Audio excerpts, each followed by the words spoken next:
Part 2 this evening in our look at campaign spending over the final 3 weeks leading up to the midterms. Tonight, Chief National Correspondent Jim Angle on how this fall, instead of all politics being local, almost all local politics is about President Obama.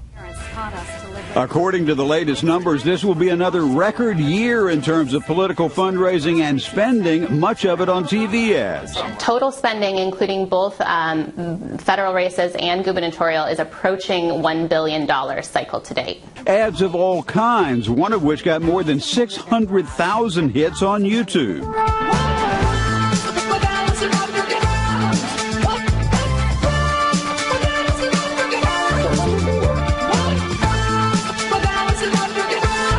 Just one of an avalanche of political ads. Overall, ads have run more than 1 million times in Senate and state level races. There have been over 700,000 ads aired in U.S. Senate races.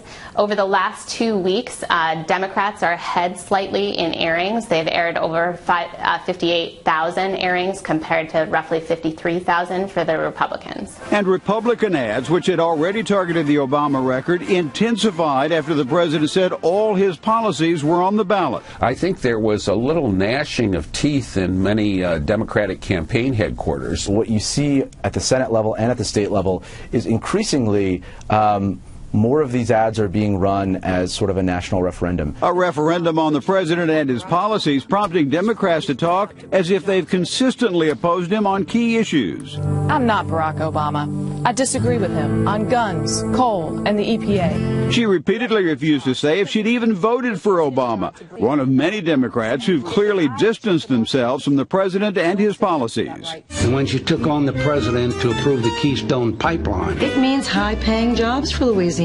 He took on Obama to get drilling in the Arctic, and he voted against Obama's $1 trillion tax increase. Meanwhile, this ad with a supporter of Tom Tillis in North Carolina tries to make Senator Kay Hagan's connection to Obama as tight as possible. It makes me so mad to see how the president's weakness has allowed the Islamic State to grow. And Senator Hagan, she just goes right along with him. One ad tracking project found that a huge percentage of Republican ads focused on one of the most unpopular Obama programs, Obamacare. And more than 1/3 of all ads that have run at the Senate level have mentioned Obama. And predominantly, these ads have attacked President Obama and his signature health care plan.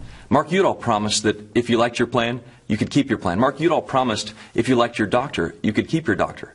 Mark Udall lied to the people of Colorado. While Democrats avoid the topic as much as possible. Every time that you hear a Republican candidate mentioning and attacking President Obama's health care plan, you hear pretty much crickets on the side of the Democrats. In an effort to change the subject, Democrats are running the more negative ads of the campaign, ones aimed primarily at tearing down their Republican opponents. In the last 2 weeks, about 43% of ads have been pure negative.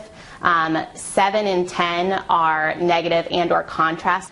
Democrats are slightly more negative at the moment than Republicans are. Many negative ads are funded by independent groups, not the campaigns themselves. And the liberal groups shown here appear to outnumber the conservative groups by almost 3 to 1. Independent groups can air negative ads while insulating the candidate it benefits. Outside interest group airings can be one way to shield a candidate from the backlash that would occur from airing negativity. One thing for sure, anyone with a television can hardly escape the scuffle. If they don't vote, it won't be because they didn't know that an election was coming. Bret? Jim, thanks.